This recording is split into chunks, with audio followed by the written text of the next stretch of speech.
Alright, apparently I'm live again. Hello again. And we are gonna play another game I'm pretty familiar with, Goof Troop. Another one of those great Capcom Disney collabs. I hope you're gonna enjoy this one. This is another one of my favorites. It's a pretty fantastic game. If you don't know what this game is, it's essentially some sort of Zelda-ish game where you see the action from the top and you have to solve puzzles. So yeah, this is very Zelda-esque. It can be played co-op. And to be honest, I don't even know what category Julian is going to play.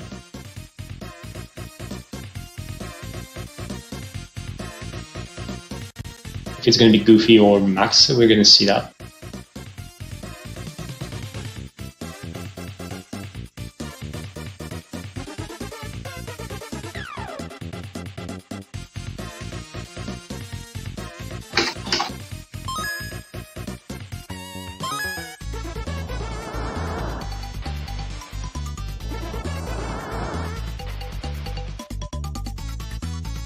Oh, apparently he's going. Okay.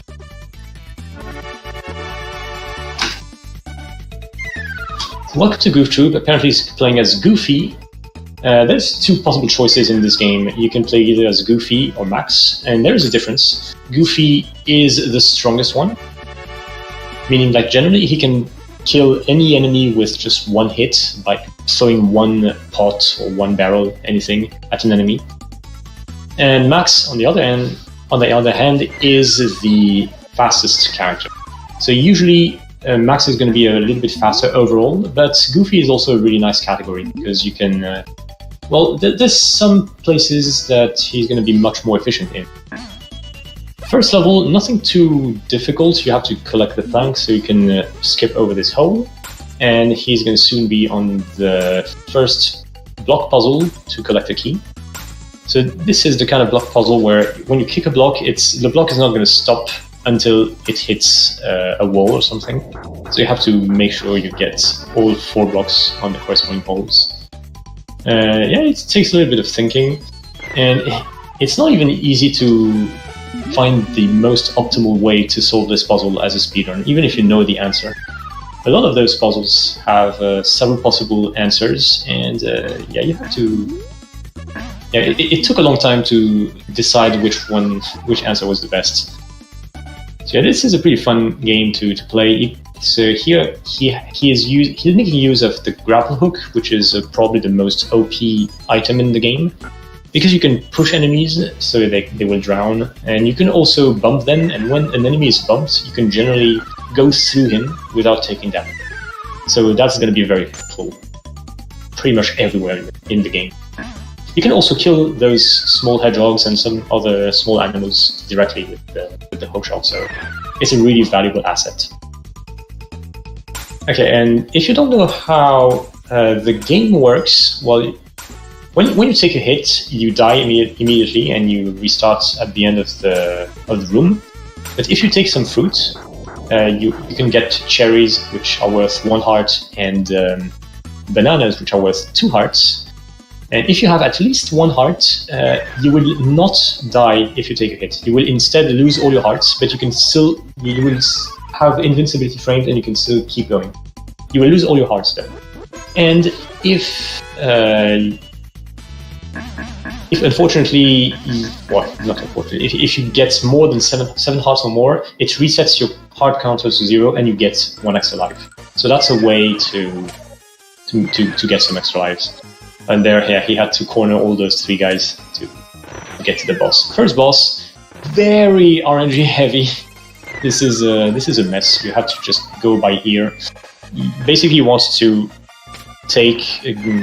There's going to be 6 guys from 7 holes throwing stuff at you, and hopefully some of them will throw barrels or bombs that you can reuse. Use them against them. Oops, did not fire the... Let's throw this bomb the correct way. Okay, this is good. This was not too bad, actually. So yeah, it takes a lot of experience to be good at this boss, and still sometimes you just get terrible RNG. This game is a giant RNG mess. Let me get this straight, it's just what it is. This is a more intriguing puzzle because when those statues can fire at you when you haven't covered their switch with blocks, so it means that you actually have to solve the puzzle quickly. Oh, that was a pretty lucky red diamond drop there. Red diamonds are 1 life. You get 1 life and you don't even lose your hearts, so they're very valuable. Because from now on, we're going to exploit death a lot in this game. Right here, he's going to take the plank and kill himself. Ooh! Do not kill himself before your plank. Okay. Take the plank, kill yourself so you can go to the beginning of the room, and then you can go to the other room where you need the plank.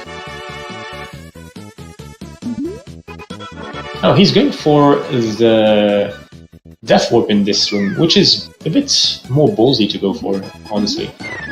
He used his heart to go through this jack. So he does not have to kill the jack, and he can use him to kill him to get killed by him later after he collects the key and the hookshot. So this is a pretty advanced strategy. It's harder to pull off with Goofy because he is slower than Max, but still you save some time if you can do it well. Okay, apparently the cropping has been resolved thanks to the tech crew. Those guys are called Rob. They can kick blocks just like you. And in the next room, we're going to have to face a block puzzle with 2 Robs in there to completely sabotage your puzzle resolution, and that's going to be really bad. We'll see how Julian does.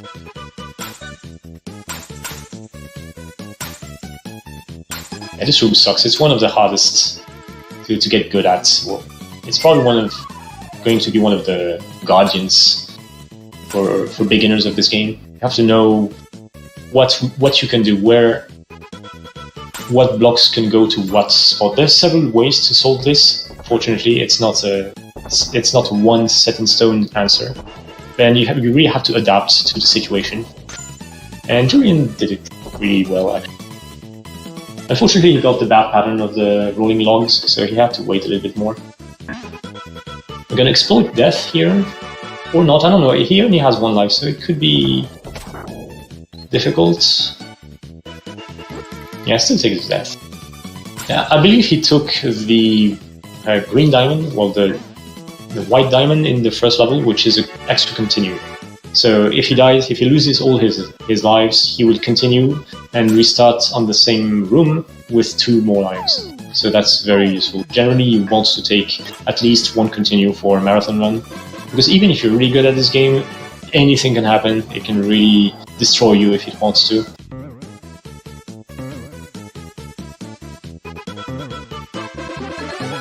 And we are going to be off to the second boss of this game, called Firebug. You can get there without dying, which is not the case, unfortunately. Yeah, this room is a bit dodgy with Goofy because of the lack of speed. This should do it. Nice. Alright, Firebug, also very RNG heavy. You want to quickly get rid of the 4 barrels, because the 2 helpers will not be there until 4 barrels have been picked up. So now he's gonna have the 2 helpers give him barrels. They can do long throws or short throws, and short throws are generally better.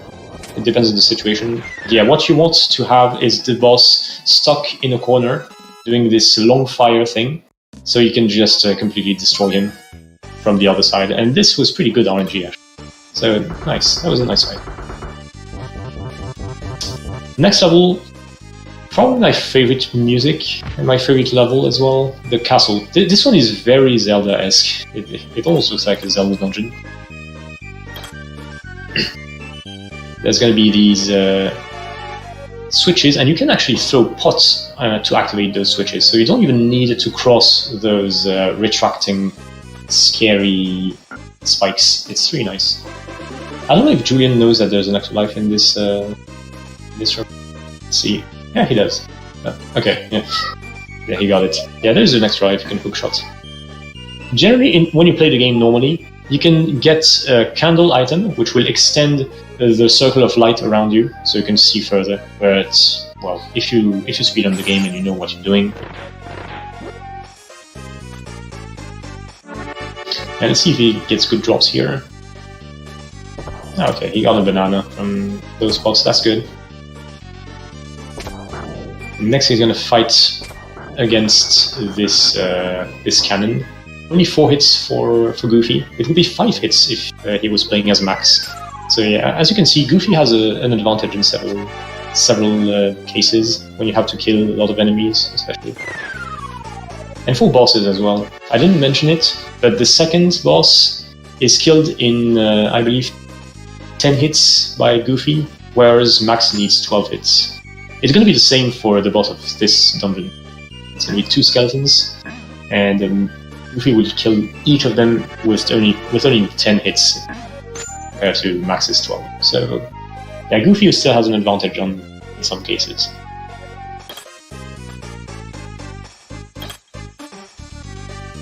Okay, I'll let you guess what the answer to this puzzle is, and it's not nope. There's a funny strategy you can do. You can just fall in the pit after activating the E, and then go for the N and for the key, which saves like 10 frames with Goofy. However, it's really too small of a reward to sacrifice a life, especially since in the next room, the room after this, he's going to sacrifice 2 lives. Well, I don't know if he's going to go for it, but he will. Sacrifice 2 lives. Yeah, you forgot to take a key there. He's gonna open the gate, then kill himself. He did it. And then go get the other key, kill himself again. Yeah, he went for it. That's our guy. He went for the double suicide. That's speed strats for you. He still has 1 life. He's good at this game. That's him. Okay, nothing particularly interesting going on here. You just have to wait for the platform to return. There's really nothing else you can do.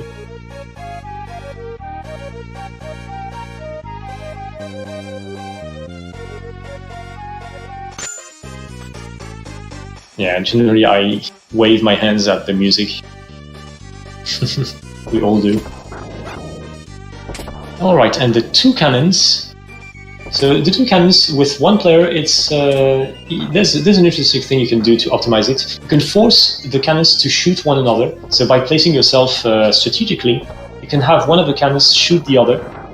And so what first he went to the left cannon, then got a couple hits on him, then switches to the right cannon before the left cannon dies. So you can still exploit the left cannon to shoot on the right cannon and be more optimal that way.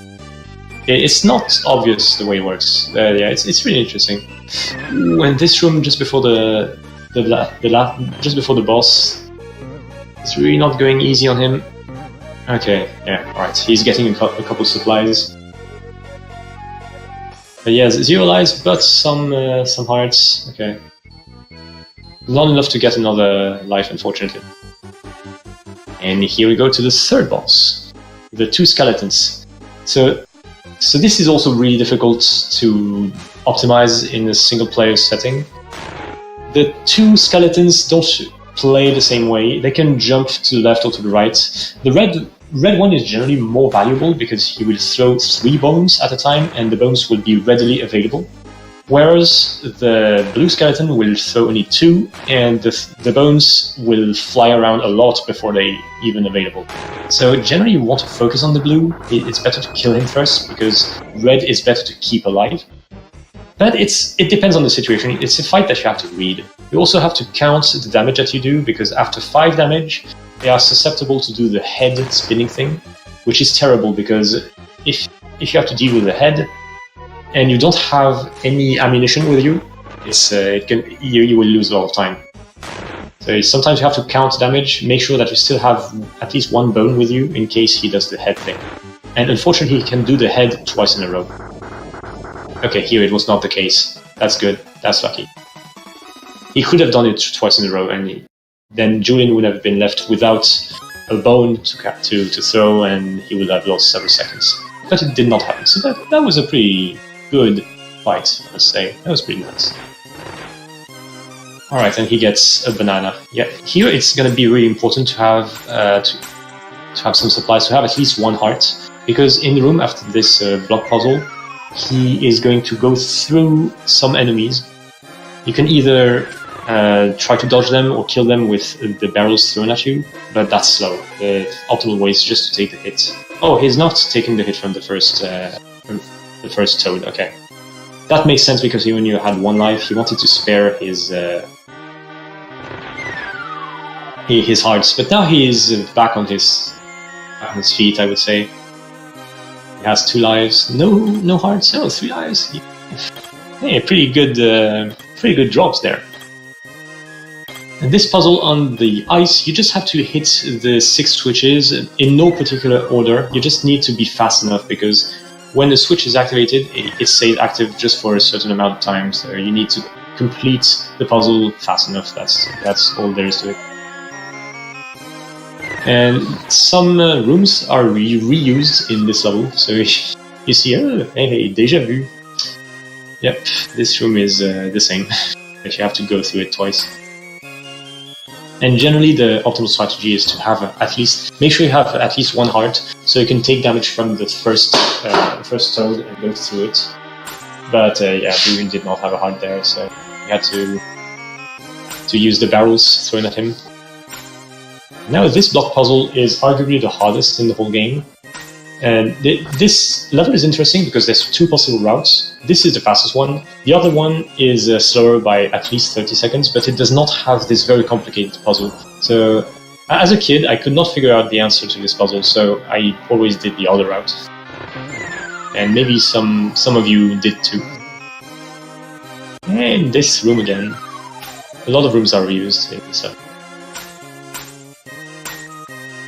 And this is another instance of having one guy who can mess you up while you are doing a block puzzle. Fortunately, you can just dispose of him really easily with Goofy. Just kill him in one hit, then perform the solution to the puzzle.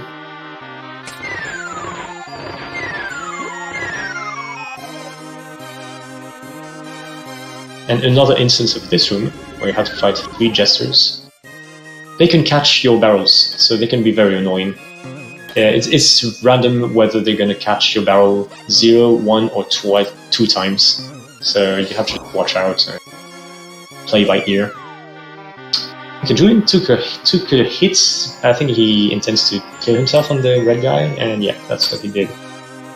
And by the way, yeah, he was not supposed to activate the top left corner right away. Oh, okay. Alright, I thought you got it wrong, but no, he did. He did good. Yeah, this is not a block puzzle, but in the dark, so you have to just memorize it. Of course, there's candles in the game for casual players, but we are speedrunners. We can just do this easily. Now, this is one of the worst rooms. You have to kill these 4 guys with blocks, by kicking blocks, and 4 guys, they would not always cooperate, but they did. That's good. That was a pretty good resolution. It can go all sorts of bad. So yeah, good job, Julian. That was pretty well done. The general strategy for that room is to bump the 3rd guy from the left with your hookshot and advance a little bit to the right to make sure that both guys on the right will follow you. And generally, you can kill them easily. It's pretty consistent most of the time. But after that, you don't have a very fixed strategy for the next 2 guys, so you have to kind of play it by ear.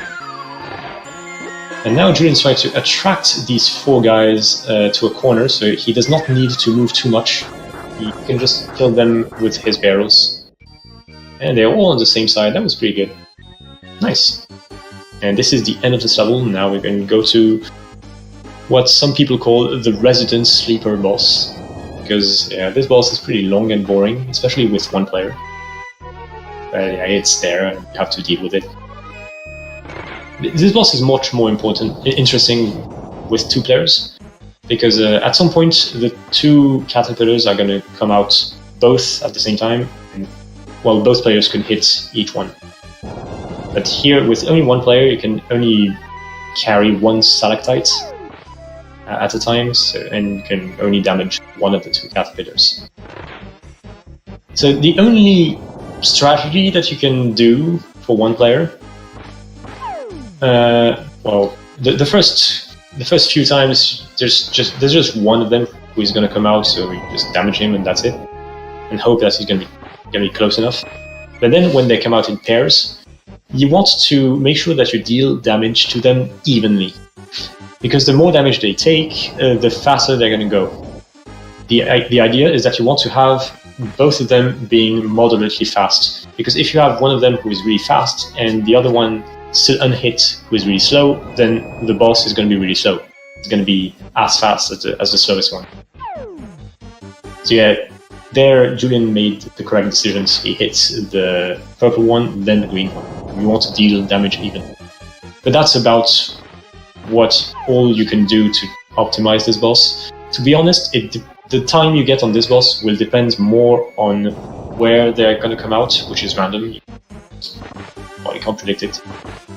It depends on more on that than the equalizing the damage.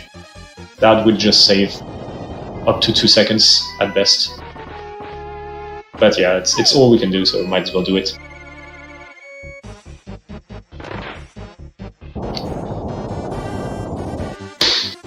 Don't worry, the run is going to become more interesting after this boss is done, I swear.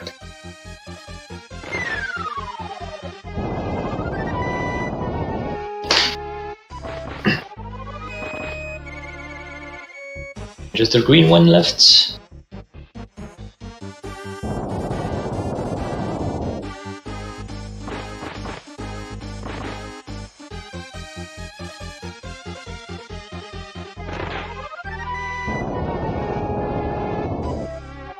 Yeah, you don't want to miss a hit, because missing a throw wastes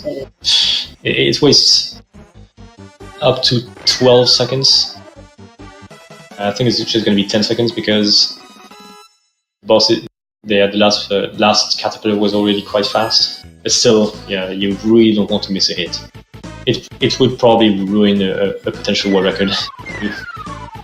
And final level, 5th level, the ship. And this is quite a difficult level. First, he's going to make sure that he has at least one heart, which is the case. So hopefully he does not lose them. Because in one of the next few rooms, he is going to have to take a damage, so that the room does not waste like 30 seconds. So it's pretty much needed for a speedrun to have a heart there. Hopefully he doesn't get hit. Oh, he gets hit! Now he has to farm for a heart. Okay, he got it. Cool. Here you can cheat a little bit with these blocks. You can throw a block from an empty pile and not have to go around. So yeah, so this is what the use is for this heart. You're supposed to hit the switch on the bottom to activate the conveyor belt and get some barrels to kill the enemies. But if you have a heart, you can just go through the enemies and activate the last switch itself. And now, arguably the worst room in the whole game, the minicannon room. There is no barrels or anything you can throw at enemies. You just have to lure them towards the minicannons. So yeah, here Julian is doing the Swordsman Kirby strat, which is pretty good. It still depends on. It's not too random. It's pretty reliable, but still, it depends on the initial speed of the enemies. They can take a random amount of time to start moving, and that strategy is going to depend on that. And unfortunately, it did not work perfectly. They still made it work, but it cost time. So actually, for this room, you want to use the bell to attract the two thin green guys, and you can kill them without having to ride the platform. So that's faster, so you can stay close to the barrels. Unfortunately, the fat red guy is completely immune to all your items. He's immune to the bell and to the hookshot, so he does not get attracted to the bell, so you just have to ride the platform together.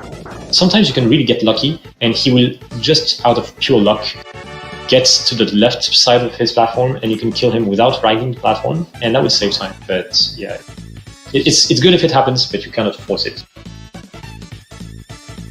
And now this is the special route for this level. Julian just activated the 2 switches and goes back to use the hookshot he just got, so he can go to that room where he can collect the key. This key is going to be needed for later. Last year there was a pretty nice new skip which was discovered, but unfortunately it only works with Max, so Julian's not going to be able to show it off. But basically, we can now skip the room that Julian's about to do. It only works with Max because you can skip over a hole and not have to collect an extra hookshot. But now this is what Julian is going to do. He's going to go collect this extra hookshot and do this pretty painful room where we have to use a bell so we can lure a guy on a switch, and he will open the gate for us. And while this guy is moving, you have to move yourself in a very specific way to make sure that the fat guy does all the correct turns. And I don't think Julian did it correctly, but well, it still worked. Could have been faster there.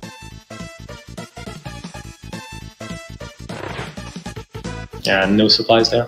That's okay. So yeah, you need to collect one of these hookshots for the upcoming room where he will use the key. And in this room, there's a very small gap between the right side where you come from and the locked door. And with Max, it's possible to just walk over that gap if you are lined up really correctly on the correct pixels.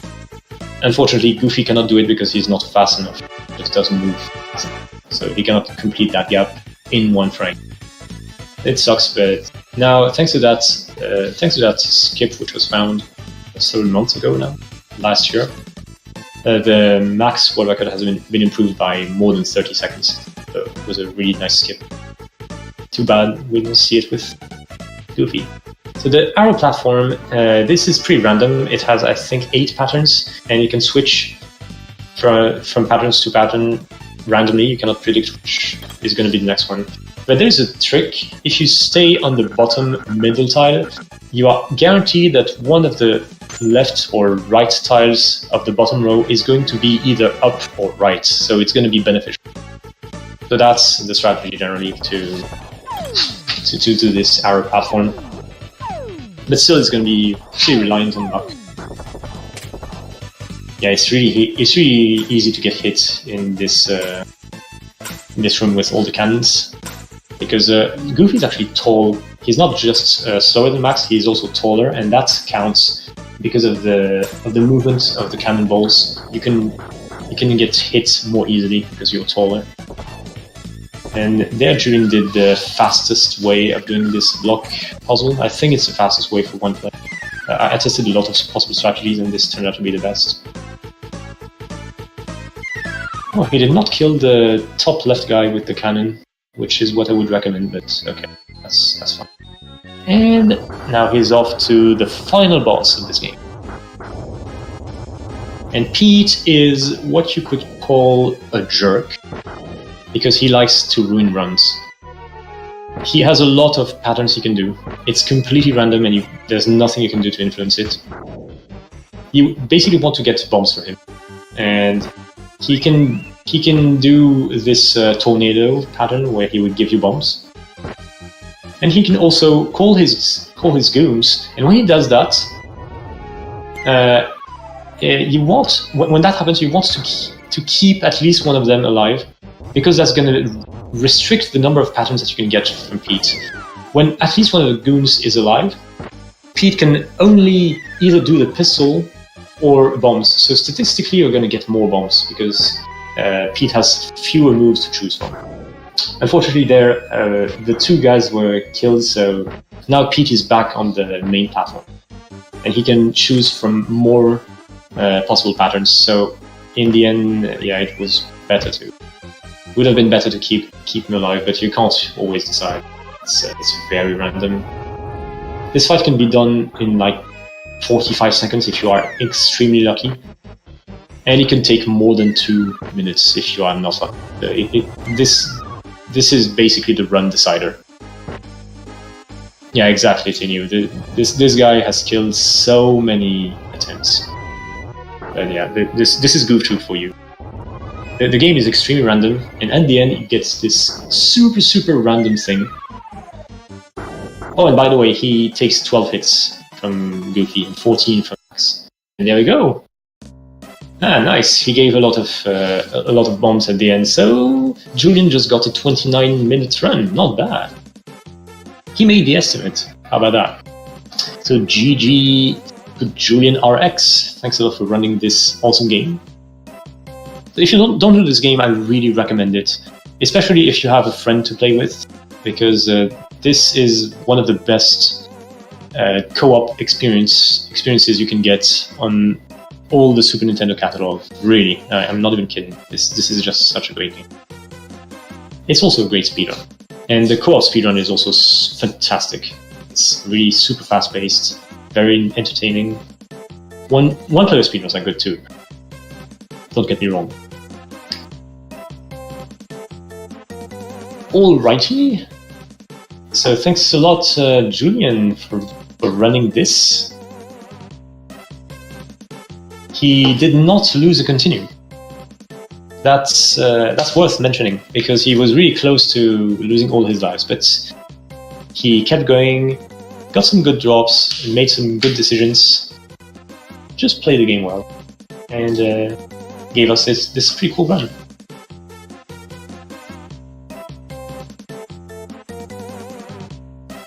Well, yep, I think I'm good to sign off now. Thanks a lot for having me, thanks for having Aladdin and Goof Troop, and enjoy the rest of gave us this pretty cool run. Goodbye. Well, yep, I think I'm